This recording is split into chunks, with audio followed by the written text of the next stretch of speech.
안녕하세요. 2026년 8월 20일 오플라우터의 모델 하나가 조용히 올라왔습니다. 이름은 옥스 알파입니다. 만든 회사가 적혀있지 않습니다. 모델에게 직접 물어봐도 같은 답이 돌아옵니다. 저는 옥스 알파이고 공개되지 않은 조직이 만든 언어 모델입니다. 이 문장은 탈옥을 시도해도 바뀌지 않습니다. 가중치 안에 박아 넣은 답이라는 뜻입니다. 공개된 사양은 눈에 띕니다.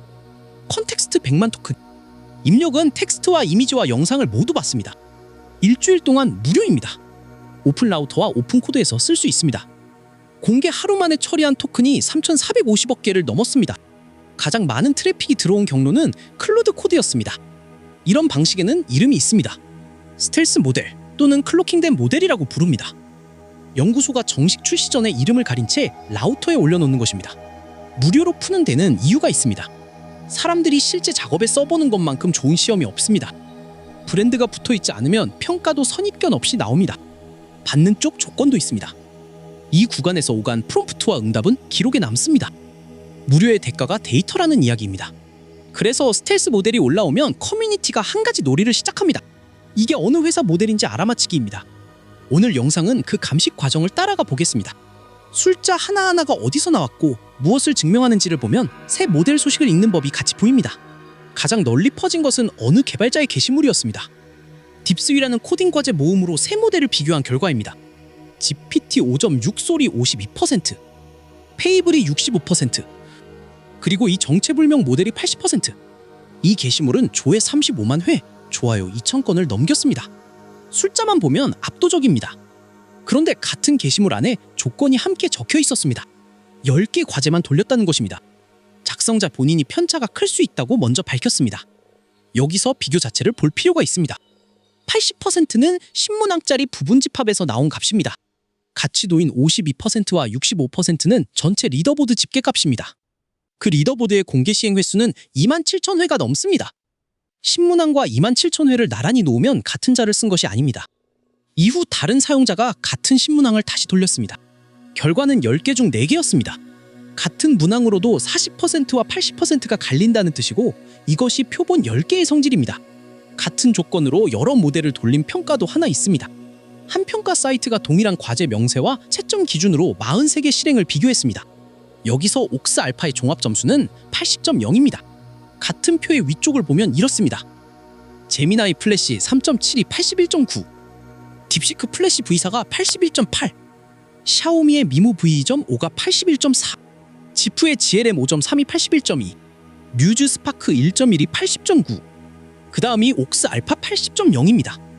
이 평가에서는 이미 출시된 모델 5개보다 아래에 있습니다. 세부를 보면 강약이 갈립니다. 스프린트 리뷰 87점, 코드 리뷰 86점으로 검토 작업에 강했습니다. 의사 코드 52점, 코드 63점으로 직접 작성하는 쪽은 낮았습니다. 스키마를 어긴 도구 호출이 6.35% 나온 점도 기록돼 있습니다. 같은 집단의 중앙값은 0이었습니다. 한 가지 짚을 것이 있습니다. 이 사이트 운영자는 이 결과를 해당 범주에서 가장 높은 종합 점수라고 소개했습니다.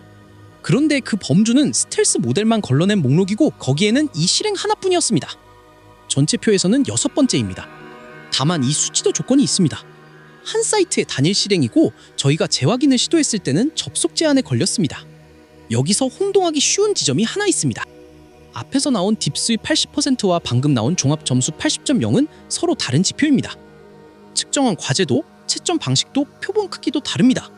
숫자가 우연히 같을 뿐입니다. 두 개를 섞어서 인용하면 사실과 달라집니다. 이제 정체 추적으로 넘어가겠습니다. 지금까지 나온 것 중 가장 단단한 증거는 API의 응답 형식이었습니다. 한 개발자가 사고 기능을 끄는 요청을 보냈습니다. 돌아온 오류 메시지가 이렇습니다. 이 모델은 항상 사고를 수행하며 끌 수 없습니다. 로우, 하이, 맥스 중에서 선택하십시오. 여기에 두 가지 지문이 들어있습니다. 하나는 사고를 끌 수 없다는 강제 조건입니다.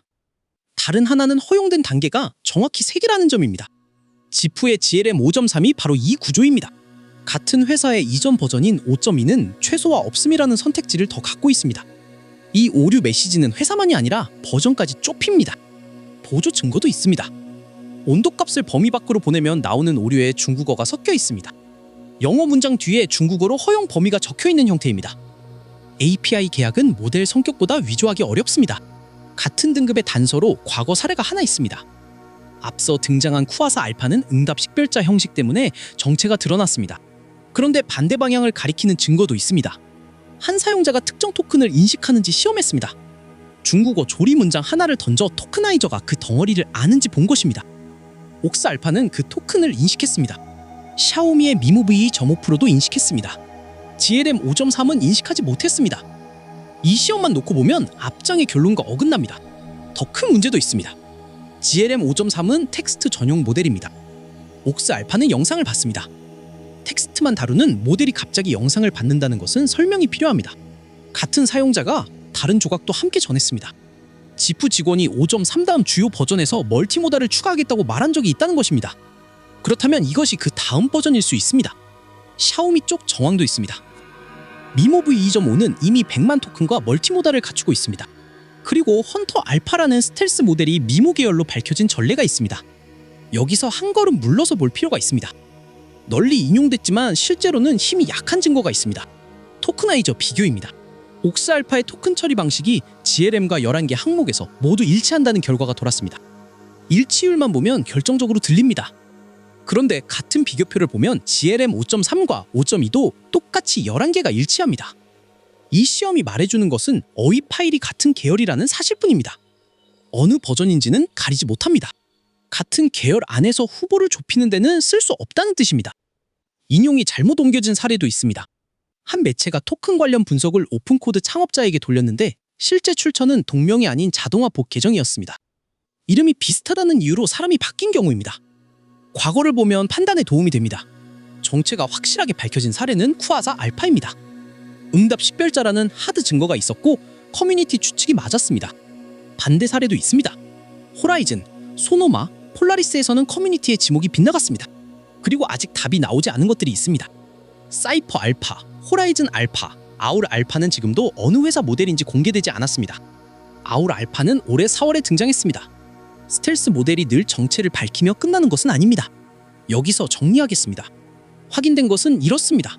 오픈라우터에 옥스 알파라는 이름으로 올라와 있고 일주일 무료입니다. 컨텍스트 100만 토큰, 입력은 텍스트와 이미지와 영상입니다. 사고를 끌 수 없고 강도는 3단계입니다. 모델 스스로 공개되지 않은 조직이 만들었다고 답합니다. 지식 기준 시점은 2025년 3월 무렵으로 추정됩니다. 확인되지 않은 것도 분명합니다. 어느 회사가 만들었는지는 공개된 적이 없습니다. GLM 5.3을 가리키는 API 지문과 미모를 가리키는 토큰 시험이 서로 다른 방향을 봅니다. 속도 수치도 출처마다 갈립니다.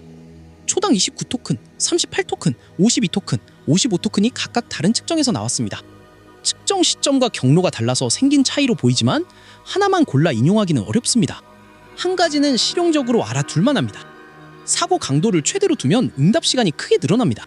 한 사용자의 측정에서 낮음 단계는 13초에서 21초, 최대 단계는 124초에서 355초였습니다. 출력 토큰은 약 14배, 지연은 약 17배 차이입니다. 느리다는 후기의 상당 부분은 이 설정 때문일 수 있습니다. 무료 기간은 8월 27일 무렵 끝납니다. 과거 스텔스 모델이 정체를 드러내기까지 걸린 기간은 4일에서 14일 사이였고 중앙값은 7일이었습니다. 이 기준을 그대로 적용하면 8월 말에서 9월 초 사이가 됩니다. 다만 앞에서 본 것처럼 영영 공개되지 않는 경우도 있습니다. 오픈코드 창업자는 자신이 정체를 알고 있다는 취지의 글을 여러 번 올렸습니다. 그러면서도 어느 회사인지는 밝히지 않았습니다. 엔트로픽의 오픈 웨이트 모델이라는 추측에 대해서는 공개적으로 아니라는 반응을 보였습니다. 이번 일에서 남는 것은 모델 하나의 성능이 아닙니다. 같은 대상을 두고 나온 숫자들이 어떻게 다른 무게를 갖는지가 드러났습니다. 10개 과제에서 나온 80%는 조회 35만 회를 얻었습니다. 같은 조건으로 43개를 비교한 평가에서 6번째라는 결과는 훨씬 조용했습니다. 토크나이저 11개 일치는 결정적으로 들렸지만 버전을 가리지 못했습니다. 오류 메시지 한 줄은 눈에 띄지 않았지만 버전까지 좁혔습니다. 새 모델 소식을 읽을 때 볼 것은 결국 3가지입니다. 표본이 몇 개인가, 무엇과 비교했는가, 그리고 그 증거가 위조하기 쉬운 것인가 어려운 것인가. 옥스 알파의 정체는 며칠 안에 드러날 수도 있고 조용히 사라질 수도 있습니다. 어느 쪽이든 이 질문들은 다음 모델에도 그대로 쓰입니다. 이 영상의 진짜 완성은 여러분의 시청이었습니다. 제 영상을 완성해 주셔서 감사합니다.